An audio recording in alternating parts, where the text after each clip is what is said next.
কিভাবে কামাই করবা, জান্নাত কেমনে কামাই করবা। কিয়ামতের ময়দানে সর্বপ্রথম নামাজের হিসাব নেওয়া হবে। নামাজের হিসাব যাদের ঠিক তাদের সব হিসাবই ঠিক। জোরে কোন সুবহানাল্লাহ, এরা জান্নাতি।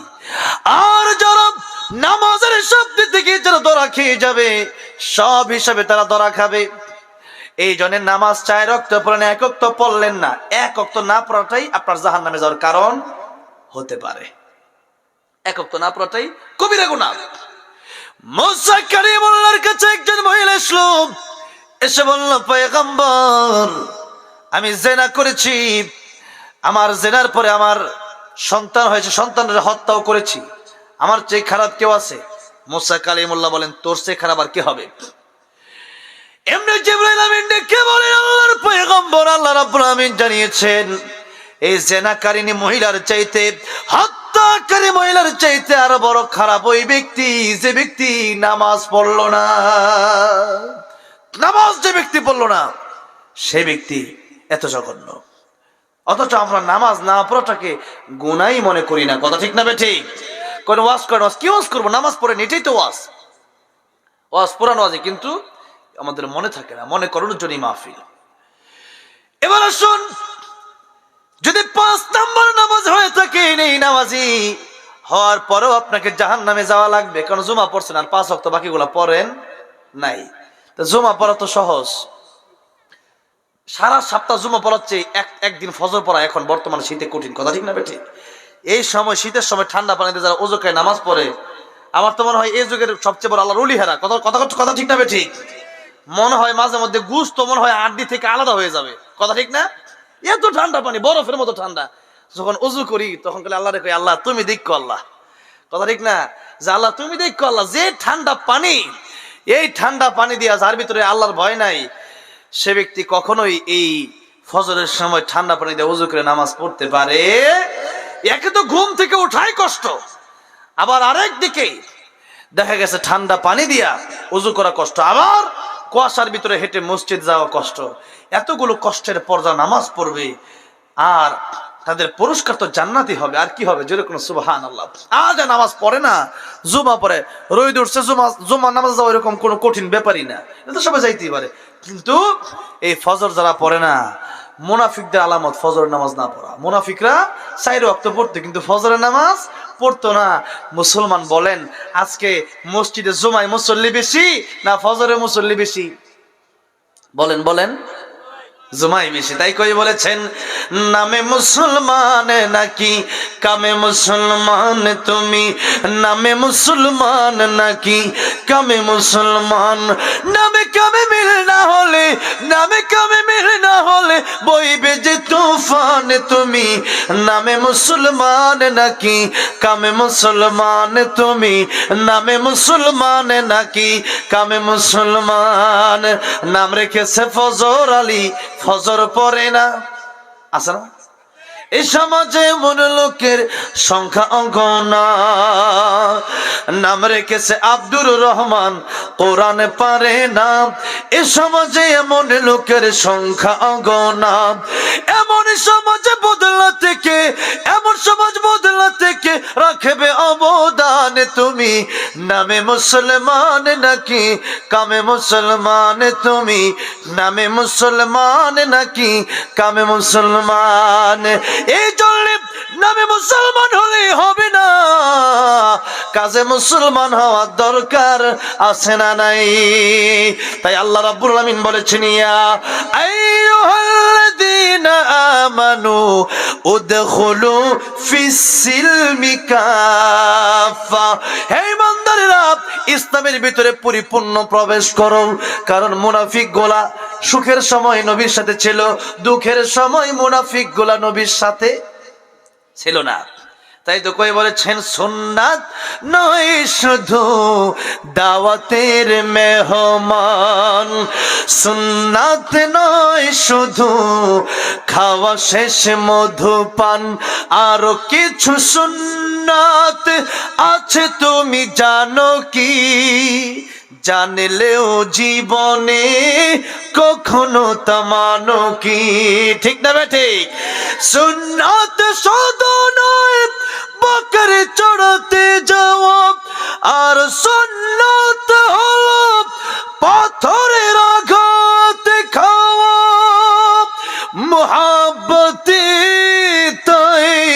খালিদ ওমর আলী আবু বকরের মতো পাশে থাকো কি, আরো কিছু সুন্নাত আছে তুমি জানো কি, জানলেও জীবনে কখনো তা মানো কি।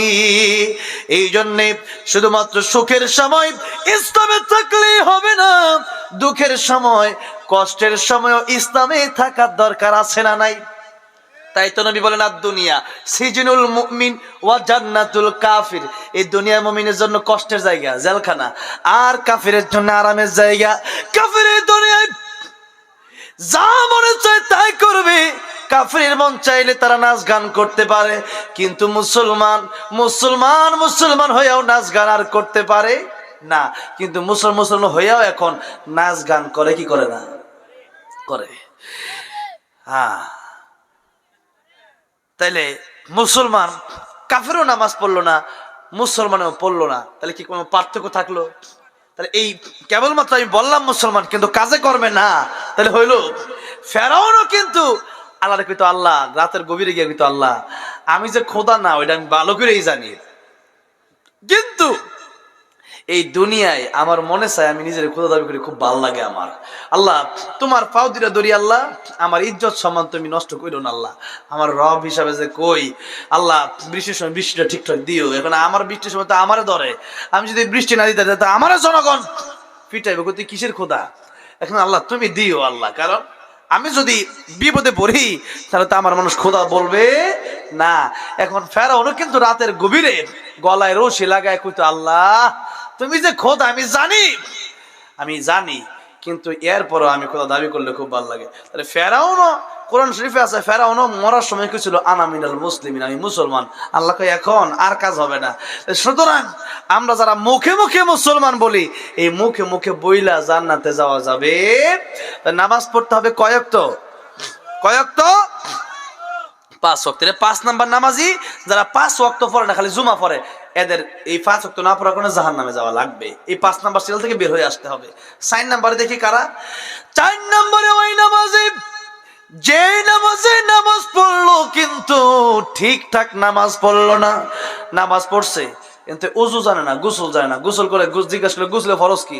ফরজ হইল সাবান দেয়া শরীর ডলা, আর হইলো বালা কইরা গরম পানি ডালা, আর হইলো গামছা দিয়া শরীর মুচ্ছা লাওয়া। কথাটা বুঝেন নাই? এটা ফরজ, এটা ফরজ। এখন অনেকে গোসল করে, গোসলের সময় কুলিও করে না, নাকে পানিও দেয় না। কথা ঠিক না? ঠিক। কিন্তু এরপরে নামাজে চলে গেল, তো নামাজ তো হলো না। অনেকেই পেশাব করার পর ঢিলা কুলুপ নেয় না, এই অপবিত্র থাকার কারণে বলেন যারা পেশাব করে ঢিলা কুলুপ নিবে না এদের কবরে সবচেয়ে ভয়ঙ্কর আযাব হবে। তাহলে পেশাব করে যারা ঢিলা কুলুপ নেয় না, নাপাক থাকে, এরপর নামাজে চলে যায়, নামাজ হবে? নামাজ হবে না। তাহলে নামাজ ঠিকঠাক না পড়লে পরে তাহলে দেখা গেছে সবচেয়ে বড় আফসোসের ব্যাপার হচ্ছে নামাজ ভঙ্গের কারণ কয়টা আপনারা কি বলতে পারবেন? 19টা। কয়টা? নামাজ ভঙ্গের কারণ 19টা। প্রথমটা কি? হ্যাঁ, আমার চাচারে ধন্যবাদ দিচ্ছি, কারণ উনি বিষয়টা ভালো করে মনে রাখছে। নামাজে অশুদ্ধ কোরআন পড়া, নামাজে অশুদ্ধ বললে নামাজ হয় না। তাইলে আমাদের এমন মুসলমান আছে না নাই যারা যারা নামাজ পড়ে কিন্তু কোরআন শরীফ শুদ্ধ পারে না? এমন মুসলমান আছে না? অনেক মুসলমান আছে নামাজ পড়ে কিন্তু কোরআন পারে না। ও মুসলমান, দুনিয়ার ব্যবসার জন্য ব্যবসা শেখা লাগে, গাড়ি চালানোর জন্য ড্রাইভিং শেখা লাগে, কিন্তু নামাজের জন্য আল্লাহর কোরআন শেখার বুঝি দরকার নাই। তালাবুল ইলমি ফারিদাতুন আলা কুল্লি মুসলিম, প্রত্যেক মুসলমানের জন্য দ্বীনি ইলম শিক্ষা করা ফরজ। কিন্তু মুসলমান এই দ্বীনি ইলম শিখে না। কোরআন না শিখা নামাজ পড়বে, নামাজ হবে না। এই টাঙ্গাইলে লেঙ্গা পাম্পে একদিন একজন নামাজ পড়াইতেছে, কুল হুয়াল্লাহু আহাদ আল্লাহুস সামাদ। আমি নামাজ ছেড়ে দিয়ে বার হয়ে গেছি গা। নামাজ ছেড়ে গেলে আমি কুল হল আহাদ কয় কি লিগা? আল্লাহ কয় আহাদ, আহাদ, আর সে কয় আহাদ। ওইসে হয় নাই। আল্লাহ কয় আহাদ মানে এক, আর হ্যাঁ কয় আহাদ ওয়াদা। তাহলে কোরআন অর্থই তো চেঞ্জ হয়ে গেছে। আরে কথার অর্থ চেঞ্জ হয়ে গেলে নামাজ হবে কেমনে? নামাজ হয় নাই। নামাজ যদি না হয় আল্লাহর দরবারে বিপদে পড়ে যাবেন। তাহলে মুসলমান কোরআন শেখার দরকার আছে না নাই? নিজেও শিখতে হবে, সন্তানকেও কোরআন শেখাতে হবে। ভাইরা আমার, বাবাজিরা আমার, তাহলে নামাজ চার নাম্বার নামাজ, ওই নামাজই নামাজ পড়ে কিন্তু ঠিকঠাক নামাজ পড়ে না। এই 4 নাম্বার নামাজের ব্যাপারে আরেকটা কথা হলো, নামাজ পড়ে মসজিদে দেহ আছে, মন আছে খেতে। দেহ আছে মসজিদে, মন আছে বাড়িতে। দেহ আছে মসজিদে, মন আছে দোকানে। একবার শুনছেন না, ওই যে নামাজ পড়তেছে, ইমাম সাহেব একদিনে আসা 3 রাকাত ফিরা লাইছে। এবার হুজুর কামটা করলেন কি? কি হয়েছে? নামাজ তো 3 রাকাত। কেমনে? আমার দোকান হলো 4টা, 3 দোকানের হিসাব হয়েছে, আরেক দোকান গেল কই? আরেক দোকানের হিসাব যদি করতে পারি নাই, তার মানে বোঝা গেল আরেক রাকাত নামাজও কম হয়েছে। এখন দেখেন নামাজের ভিতরে দোকানের হিসাব করে। এমন অনেক নামাজে আছে না নাই? নামাজের ভিতরে ফোনটা দিয়ে রাখো, হ্যালো জরিনার মাগো কই গেছো? গেছি তো। ইচ্ছা নামাজ 2 রাকাত দিছে, আর 2 রাকাত ফুইরা পরে তোমার লগে কথা কইতাছি। এই যে মোবাইল দিয়ে কথা কইলো, নামাজ হইছে? আমলে কাসির কারে বলে এটাই বুঝে না। আমলে কাসির মানে নামাজের ভিতরে আমল মানে কাজ, আর কাসির মানে বেশি। নামাজের ভিতরে অতিরিক্ত কাজ করলে আমলে কাসির কয়। আমার মাদ্রাসায় একটা ছাত্র নামাজ পড়াইতেছে, একদিন মাইক লয়ে এরকম করতেছে। তা আমি কই তোমার নামাজ হইছে না? আবার পড়াম আমি। কে লিগা? কই নামাজের ভিতরে মাইক লয়ে এমন করে এটা আমলে কাসির হয়। এখন নামাজের ভেতরে আমলে কাসির কারে হয় এটাই বোঝে না। দেখা গেছে মশা একটা বইছে, 2 হাত ছাইরা দিয়া মশাটা মাইরা আবার জারে, এবারে ফিট খাত যা, ফ্যাট খাত যা, 2 হাত দিয়া ছাইরা দিয়া। এই যে কাজগুলো করতেছে আমলে কাসির হচ্ছে। নামাজ ভঙ্গের 19 কারণের একটা কারণ এটা আমলে কাসির করা। মানে নামাজের ভেতরে অতিরিক্ত কোনো কাজ নামাজের বা নামাজ বাদ দিয়ে মনোযোগ দিলে আমলে কাসির হয়। আজকে নামাজ আমরা পড়ি, নামাজের ভিতরে মনোযোগ আমাদের থাকে না। নামাজ এখানে আর মন সব অন্য জায়গায়। এই নামাজের নামাজ হবে না। নবী বলেন সবচেয়ে বড় চোর ওই চোর যে ব্যক্তি নামাজে চুরি করে, কোন রকম সেজদা দিয়া, কোন রকম রুকু দিয়া, খালি বাড়ি দাঁড়লেই চলে। জুমাটা যখন দেখবেন, জুমার দিন কিছু লোক আছে দেখবেন একবারের ইমাম সাহেব রুকুটা আল্লাহু আকবার দিছে, এমনি দাম করে মসজিদ দিছে দৌড়। আর যখন ইমাম সাহেব সালাম আসসালামু আলাইকুম রাহমাতুল্লাহ কইব, দিতে ওয়ালাইকুম আসসালাম, আসসালামু আলাইকুম দ্বিতীয় বাম দিকে মুখ ফেরানোর আগেই হ্যাঁ আমি যাইতাম গা, যখন ঠিক না ঠিক। তাহলে রুকুর বাজে দিল দৌড়, মানে ঢোক তো চাই পরে, আর সালাম একটা ফিরাইয়া আরেকটা ফিরানোর আগেই বাড়ি আইতেছে। কথা ঠিক না ঠিক? তাহলে বলে নামাজের ভিতরে মনোযোগ আছে, এর খালি দুনিয়ার দিকে মনোযোগ। এমন নামাজিও খুশুর সাথে নামাজ না পড়ার কারণে জাহান্নামে যেতে পারে। তাহলে এই 4 নাম্বারও থাকা যাবে। 3 নাম্বার নামাজি ওই নামাজি যেই নামাজি নামাজের ভিতরে মন চলে গেল, আবার মনকে আনে যারে না আমি তো আমার সামনে।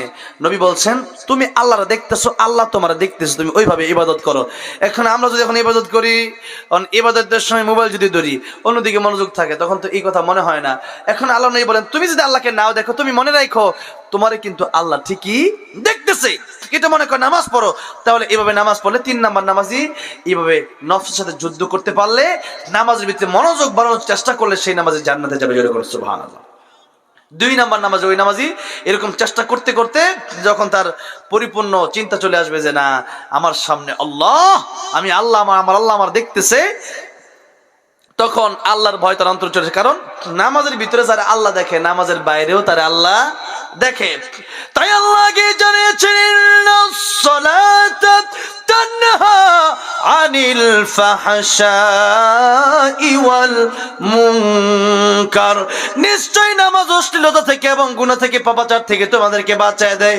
এটা কোন নামাজ? ওই যে 2 নাম্বার নামাজি নামাজের ভিতরে যখন দাঁড়িয়ে গেল, আমার আল্লাহ আমার দেখতেছেন, এই কথা যখন তার ভিতরে চলে আসলো, এই ব্যক্তি নামাজের ভিতরে যেমন বুঝলো আমার আল্লাহ আমার নামাজের ভিতরে দেখতেছে, এই ব্যক্তি নামাজের বাইরে গেলেও সেই ব্যক্তি চিন্তা করবে যে আল্লাহ আমার নামাজের ভিতরে দেখে, ওই আল্লাহ রাব্বুল আলামিন নামাজের বাইরেও আমারে দেখে।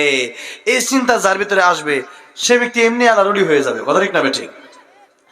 আমিরুল মুমিনিন খলিফাতুল মুসলিমিন ওমর ফারুক রাদিয়াল্লাহু আনহু তিনি একবার মরুভূমি দিয়ে যাচ্ছেন। তিনি দেখলেন একটা রাখাল ছাগল চড়াচ্ছে, বকরি চড়াচ্ছেন। আমিরুল মুমিনিন তিনার ক্ষুধা লাগলো, তিনি বলেন একটু দুধ কি আমার দেওয়া যায়? রাখাল বলল দেওয়া যাবে না। আর তিনি আমিরুল মুমিনিন চিনেও না। কারণ আমিরুল মুমিনিন অর্ধজানের প্রেসিডেন্ট হয়ে এমন ভাবে চলে যে আমিরুল মুমিনিন নাকি সাধারণ মানুষ চেনা যায় না। সেই আমিরুল মুমিনিন ডেকে বললেন, রাখাল রে, একটু দুধ কি আমার দেওয়া যায়? রাখাল বলল, দেওয়া যাবে না। আমিরুল মুমিনিন বললেন, কেন? রাখাল ডেকে বললেন, মুসাফির, এই ছাগলগুলোর মালিক একজন, আর আমি হচ্ছি ছাগলের কর্মচারী রাখাল। আমার মালিকের অনুমতি ছাড়া ছাগলের দুধ তোমার দিতে পারি না। আমিরুল মুমিনিন বললেন, তিনি পরীক্ষা শুরু করলেন, দেখি রাখাল তো ভালো মানুষ, যে মালিকের অনুমতি ছাড়া দুধ দেয় না, আর একটু পরীক্ষা করেছি কেমন। বলল, রাখাল রে, কিছু টাকা তোমার আমি দিয়ে দিই, টাকাগুলো তুমি নিয়ে নিবা, মালিকরে দিবা না। ছাগলটা তুমি আমার কাছে বিক্রি করে দাও, ছাগলটা আমার কাছে বিক্রি করে দাও। মালিক জিজ্ঞেস করলে বলবা ছাগলটা বাঘে খেয়ে ফেলেছে। রাখাল কেমন যেন তেরে বেগুনে জ্বলে উঠলো, ডেকে বললাম, হ্যাঁ মুসাফির, ছাগলের দুধ যেহেতু দেই নাই, তুমি কেমন করে ভাবলা ছাগল তোমার কাছে নিজের স্বার্থের জন্য তোমার কাছে ছাগলটা বিক্রি করবো? মুসাফির, ছাগল তোমার আমি দিতে পারি না, কারণ আজকে দুনিয়াতে আমার মালিক হয়তো আমার দেখবে না, কিন্তু এই ছাগলের মালিক, আমার মালিকের একজন মালিক আছে। জবানটা খুলে আওয়াজ দিয়ে বলেন, তিনি কে? আমার আল্লাহ ঠিক আবার দেখবেন কিয়ামতের কঠিন ময়দানে আল্লাহ রাব্বুল আলামিনের কাছে আমি কি জবাব দেব রে মুসাফির? আজকে তোর কাছে ছাগলটা আমি বিক্রি করলে এই ছাগলও তো একদিন জবাব দেবে। এই কিয়ামতের ময়দানে আমার আল্লাহ যদি বলেন, রাখাল রে, ছাগল বিক্রি করে এই টাকাগুলো তুমি আত্মসাৎ করেছিলা, জবাব দিতে পারবো না মুসাফির, তাই তোমার কাছে ছাগলটা আমি বিক্রি করতে পারবো না। ছাগল বিক্রি করে নিজে টাকাটা খেতে পারতো, কিন্তু খেলো না কেন? কেন আত্মসাৎ করলো না? কারণ তার ভিতরে আছে আল্লাহর ভয়। কার ভয়? আল্লাহর ভয়, যে আমার আল্লাহ আমার দেখতেছে, আমার আল্লাহ আমার দেখতেছে। এই চিন্তা যদি অন্তরের ভিতরে থাকে, মুসলমান আর গুনাহ করতে পারে না। কারণ আমি নামাজ পড়বো না, আমার আল্লাহ আমার দেখবে। আমি মিথ্যা বলবো, আমার আল্লাহ আমারটা শুনবে। আমি জিনা করবো, আমার আল্লাহ আমার দেখবে। রাতের অন্ধকারে আমি গুনাহ করলে আমার আল্লাহ আমার দেখবে। তাই আল্লাহ ডাক দিয়া কই, পৃথিবীর মানুষ, কালো আর দলা দিয়ে আমি আল্লাহর কাছে দামি হওয়া যায় না, লম্বার খাটো দিয়ে আমি আল্লাহর কাছে দামি হওয়া যায় না, মোটার চিকন দিয়ে আমি আল্লাহর কাছে দামি হওয়া যায় না, দুনিয়ার গরিব নিয়ে আমি আল্লাহর কাছে দামি হওয়া যায় না, রাজার প্রজা দিয়ে আমি আল্লাহর কাছে দামি হওয়া যায় না। আমি আল্লাহর কাছে যদি দামি হতে হয়, যার তাকওয়া যত বেশি, আমি আল্লাহর কাছে তার দামটাও তত বেশি। জোরে আওয়াজ দিয়ে বলা যাবে না সুবহানাল্লাহ। তাই আল্লাহ কি বললেন, ইন্না আকরামাকুম ইনদাল্লাহি আতকাকুম, যার অন্তরে যত তাকওয়া বেশি, আমি আল্লাহর ভয় যত বেশি, আমি আল্লাহর কাছে সে ব্যক্তির দাম তত বেশি। সেই জন্য হযরত বেলাল কালো, কিন্তু আল্লাহর কাছে তিনি বড় ভালো। ওই জান্নাতের ভেতরে আল্লাহর নবী বিশ্ব নবী রাহমাতুল লিল আলামিন যখন মেরাজের রজনীতে জান্নাতের ভিতরে প্রবেশ করলেন, ওই জান্নাতের ভিতরে কার যেন হাঁটার আওয়াজ শোনা যায়। আল্লাহর নবী ডেকে বললেন, জিবরাইল, কার হাঁটার আওয়াজ জান্নাতের ভিতরে শোনা যায় রে? জিবরাইল আমিন ডেকে বললেন, ইয়া রাসূলুল্লাহ, ইয়া হাবিবাল্লাহ, জান্নাতের ভিতরে কেউ হাঁটে না গো। ইয়া রাসূলুল্লাহ, ওই দুনিয়ার জমিনে আপনার ছবি কালো বেলাল হাঁটে, তার হাঁটার আওয়াজ আল্লাহর তরি জান্নাতের ভিতরে সে পৌঁছে যায়। আর তো জোরে কোন সুবহানাল্লাহ। তাহলে বেলাল রাদিয়াল্লাহু আনহুর হাঁটার আওয়াজটা আল্লাহর জান্নাতে চলে যায় কেন? বেলালের অন্তরে কার ভয়? আল্লাহর ভয়। আজকে আমাদের অন্তরে আল্লাহর ভয় নাই বলে যা মনে চায় তা আমরা করতে পারি। খুন করতে আমরা দ্বিধাবোধ করি না, মানুষের হক নষ্ট করতে আমরা দ্বিধাবোধ করি না, নামাজ ছাড়তে আমরা দ্বিধাবোধ করি না। ভাইরা রজির আমার যেই নামাজির নামাজটা এমন হবে যে আমার আল্লাহ আমার দেখতেছে, ওই নামাজি ওই নামাজ তাকে সমস্ত গুনাহ থেকে বাঁচায় দিবে, কারণ তার ভিতরে আছে আল্লাহর ভয়। কার ভয়? আল্লাহর ভয়। 2 নাম্বার বললাম, 1 নাম্বার তো বাকি আছে। 1 নাম্বার নামাজি কোন নামাজ? এটা নবীদের নামাজ, আল্লাহর ওলিদের নামাজ। কোন নামাজ? যেই নামাজে তারা এত মজা পায় যে তাদের কাছে নামাজ ছাড়া দুনিয়ার কিছু ভালো লাগে। কারণ নামাজের মাধ্যমে আমার আল্লাহর সাথে আমার দেখা হয়, নামাজের মাধ্যমে আমার মেরাজ হয়। এই রজবের চাঁদে আমার নবীকে আমার আল্লাহ রাব্বুল আলামিন ঊর্ধ্ব ভ্রমণে মেরাজে আল্লাহর আরশ আজিমে নিয়ে গিয়েছিলেন। জোরে করে সুবহানাল্লাহ। আর সেখান থেকে আমার আল্লাহ রাব্বুল আলামিন 5 ওয়াক্ত নামাজ এই উম্মতের জন্য দিয়েছিলেন। এই উম্মত যখন নামাজ পড়ে, নামাজের মাধ্যমে আল্লাহর সাথে তার মেরাজ হয়ে যায়। জোরে করে সুবহানাল্লাহ। তো 1 নম্বর নামাজি কেমন? আমি একজন আল্লাহর ওলি দৃষ্টান্ত প্রথমে দিতে চাই। আব্দুল কাদের জিলানী রাহমাতুল্লাহি আলাইহি, নাম শুনছেন আপনারা? আব্দুল কাদের জিলানী রাহমাতুল্লাহি আলাইহি তিনি দুনিয়ায় থাকা অবস্থায় একটা শের বলতেন। তিনি বলতেন, জান্নাত ও দোজখ সে ইয়া রব্বি ক্যা করুম, জান্নাত ও দোজখ সে ইয়া রব্বি ক্যা করুম, आरज़ू है मैं तुझसे देखा करूं, आरज़ू है मैं तुझसे देखा करूं, आय अल्लाह জান্নাত জাহান্নাম দিয়ে আমি কি করব? আয় আল্লাহ, জান্নাতের ভিতরে যদি আমি নাও যেতে পারি, ওই জান্নাতের ভিতরে না যেতে পারলেও তুমি আল্লাহর দিদার যদি আমি আব্দুল কাদের জিলানী পেয়ে যাই, আমি আব্দুল কাদের জিলানীর অন্তরে কোনো দুঃখ থাকবে না। জোরে কোন সুবহানাল্লাহ। এবার আসুন জান্নাতে যাওয়ার পরে জান্নাতীদের নিয়ামত আর নিয়ামত। আল্লাহ বলবেন, ও জান্নাতীরা তোমাদের কি আর কিছু চাওয়ার আছে? জান্নাতীরা কেমন যেন মনটা বেজার, খুশি না। তখন জান্নাতীরাও বলবে, আল্লাহ শুধু জান্নাতে আসার জন্য ইবাদত করি নাই, ফরজ পড়লেই হইতো, এরপরে তাহাজ্জুদ পড়ছে কেন? আল্লাহ তোমার মুহাব্বত ছিল, আল্লাহ তোমার মুহাব্বত ছিল। একটা হইলো ভয়ে জাহান্নাম থেকে বাঁচার ভয়ে নামাজ পড়া, আরেকটা হলো আল্লাহর মুহাব্বতে নামাজ পড়া, বেশ কম আছে।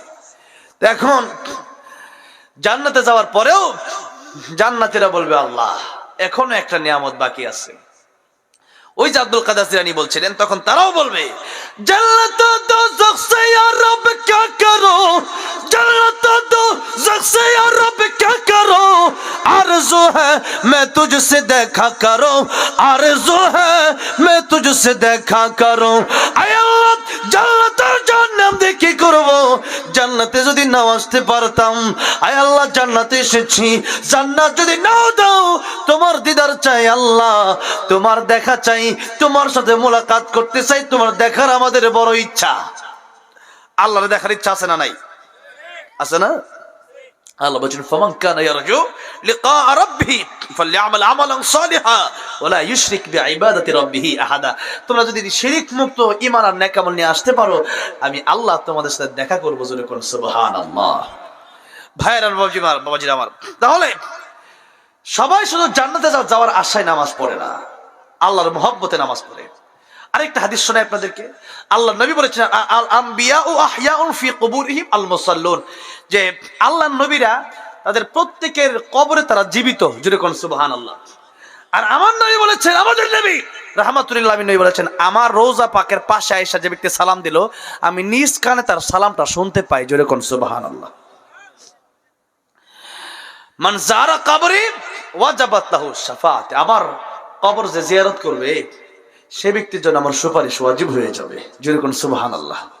আমার ভাইরা আমার বাবাজিরা, সেই রাহমাতুল্লাহ নবী তিনি বলছেন, নবীরা কবরে যাওয়ার পরেও তার নামাজ পড়তে মন চায়। জোরে কোন সুবহানাল্লাহ। তাহলে নামাজ পড়তে মন চায় কেন? ওই নামাজে তারা এত মজা পায় যে আর কিছুতে এত মজা লাগে। 1 নাম্বার নামাজি ওই কোন নামাজ? যেই নামাজ অনেক নামাজি দেখবেন নামাজ পড়তে যায়, নামাজের সময় হয়ে গেলে আর ঘুমাইতে পারে, নামাজের সময় হয়ে গেলে আর খাওয়া দাওয়া ভালো লাগে না, নামাজের সময় হয়ে গেলে আর গাড়ি চালানো ভালো লাগে না, নামাজের সময় হয়ে গেলে আর খেতে কাজ করতে ভালো লাগে।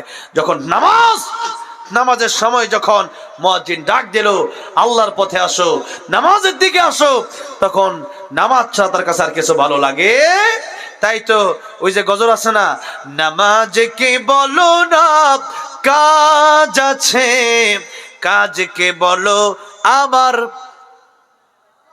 কি আছে, নামাজ আছে। আমার ভাইরা নামাজ, তাহলে নামাজ 5 আর 4 এই সিরিয়াল থেকে বের হয়ে অন্তত 3 আর 2 আমাদের আসতে হবে। আর 1 নাম্বার যদি যাবে তা আল্লাহর বড় মেহেরবানি। তাহলে জাহান্নামে যাওয়ার 1 নাম্বার কারণ হবে মুসলমানদের, মানে কাফেরদের না, কাফেররা তো এমনি জাহান্নামে যাবে, আর মুসলমানদের জাহান্নামে যাওয়ার 1 নাম্বার কারণ হবে নামাজ না পড়া, নামাজ না পড়া। 2 নম্বর আল্লাহ বলছেন জাহান্নামীরা জান্নাতীদেরকে ডেকে বলবে ওয়ালাম নাকু নুতঈমুল মিসকিন, মিসকিনদেরকে খাবার দেই নাই, অসহায়দেরকে সাহায্য করি নাই। যাকাত গরিবে যদি না নেয় সে জাহান্নামে যাবে না, ধনী যদি যাকাত না দেয় সে জাহান্নামে চলে যাবে। সাবধান ধনীরা। 3 নম্বরে আল্লাহ রাব্বুল আমিন বলছেন ওয়া কুন্না নাখুদু মাআল খায়িদিন, জাহান্নামীরা ডেকে বলবে মানুষের সমালোচনা করতাম, সমালোচনাকারীদের সাথে সমালোচনা করতাম, মানে একজন আরেকজনের দোষ বলে, গীবত করে, এমন লোক আছে না? গীবত যারা করে নবী বলেন তাদের 2টা ক্ষতি, তার নেক আমলগুলা তার আমল নামায় চলে যায়, আর যার বিরুদ্ধে গীবত করলো তার গুনাহগুলো তার কাছে চলে আসে। তাহলে কেউ যদি গীবত করে অভ্যাস থাকে, এই অভ্যাস পাল্টে নিতে হবে। আমার মা বোনেরা, আমার বাবাজিরা, আমার যুবক ভাইরা, এই অভ্যাস যদি থাকে, এই বদ অভ্যাস, যেই গুনার কারণে নিজের ইবাদত আমল নষ্ট হয়ে যায়, এরকম বড় গীবত, এত বড় অন্যায়। আমার ভাইরা, আমার বাবাজিরা, নবীজি মেরাজে যাওয়ার সময় দেখছিলেন যে একদল এরকম ভাবে একটা তারা তামার চামিচ নিয়ে এরকম খামসাচ্ছে, নিজের মুখ নিজে খামসাচ্ছে। এরা কারা? তারা হলো অন্যের গীবত যারা করত। তাহলে এই গীবত আজকে কেন নিজেদের গীবত করা এত বড় মারাত্মক গুনাহ? আল্লাহ বলেন আইয়ুহিব্বু আহাদুকুম, তোমরা পছন্দ করো যে আইয়াকুলা লাহমা আখি মাইতান, তোমাদের মরা ভাইয়ের গোশত খাওয়া তোমরা পছন্দ করো। আইয়াকুলা লাহমা আখিহি মাইতান ফাকারিহতুমু, আল্লাহ বলছেন তোমরা তো পছন্দ করো না মৃত ভাইয়ের গোশত খাওয়া, তোমরা পছন্দ করো না। তোমরা যেমন অপছন্দ করো মৃত ভাইয়ের গোশত খাওয়া যেমন হারাম, আরেকজন ভাইয়ের বিরুদ্ধে সমালোচনা করা হারাম।